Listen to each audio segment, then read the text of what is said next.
Chairman senate یوسف رضا گیلانی کی زیر صدارت سینٹ اجلاس اور عباس پبی نے پروڈکشن آرڈر جاری کرنے پر چیئرمین سینٹ کا شکریہ ادا کیا۔ کہا کہ چیئرمین سینٹ نے اصولی موقف اپنایا اور اسٹینڈ لیا۔ وزیر قانون کی مداخلت پر مجھ پر سختیاں کم ہوئیں۔ مجھے گرفتار کرنے کی وجہ مہنگائی کے خلاف آواز اٹھانا ہے۔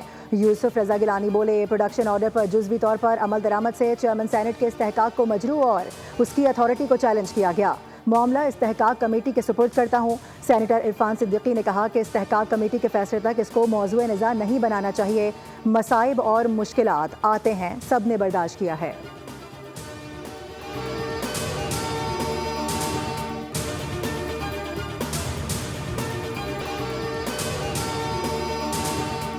وجود زن سے ہے تصویر کائنات میں رنگ، دنیا میں محبت، وفا اور ایثار کی علامت۔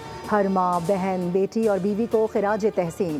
آج دنیا بھر میں خواتین کا دن منایا جا رہا ہے۔ وزیر اعظم کا خصوصی تقریب سے خطاب، کہا کہ خواتین کی تعلیم کے چیلنجز سے نمٹنے کے لیے اقدامات کریں گے۔ پاکستانی معیشت کے استحکام میں خواتین کا بھرپور کردار ہے۔ وفاقی وزیر قانون اعظم نذیر تارڑ بولے کہ آئندہ نسلوں کے لیے خواتین کو خود مختار بنائیں گے۔ نوجوان نسل میں مریم نواز پہلی خاتون وزیر اعلیٰ منتخب ہوئیں۔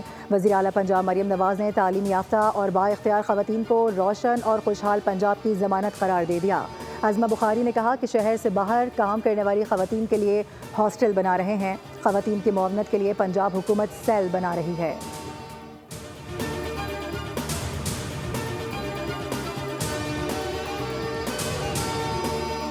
صدر مملکت آصف علی زرداری کا عالمی یوم نسواں پر پیغام، کہا کہ ہر خاتون کے حقوق اور مواقع تک مساوی رسائی یقینی بنانے کی ضرورت ہے۔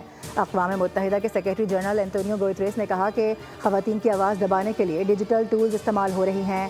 خواتین کے حقوق کے لیے جنگ کریں گے۔ خواتین کے عالمی دن پر وزیر اعلیٰ سندھ سید مراد علی شاہ کا سندھ میں خواتین کو ہر شعبے میں بااختیار بنانے کے عزم کا اظہار۔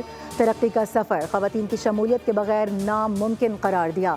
سینئر وزیر شرجیل انعام ایمن نے کہا کہ بلاول بھٹو زرداری ہاؤسنگ اسکیم کے تحت گھروں کے مالکانہ حقوق خواتین کو دے رہے ہیں۔ مرتضیٰ وہاب کہتے ہیں کہ خواتین کی چہل قدمی کے لیے فٹ واک بنایا جا رہا ہے۔ کھلاڑیوں کے لیے چینجنگ روم بھی بنایا جا رہا ہے۔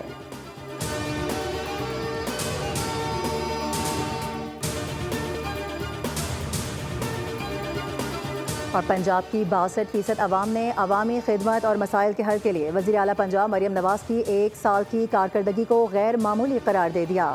Institute of public opinion research survey کے مطابق تعلیم اور صحت کے شعبوں میں بالترتیب 73 اور 68% عوام نے وزیر اعلیٰ کے اقدامات کو اچھا اور بہت اچھا قرار دیا۔ روزگار پر 63% کی رائے نے پنجاب حکومت کی کارکردگی کو خراب یا بہت خراب کہا۔ پنجاب کے 60% عوام کو یقین ہے کہ مریم نواز نے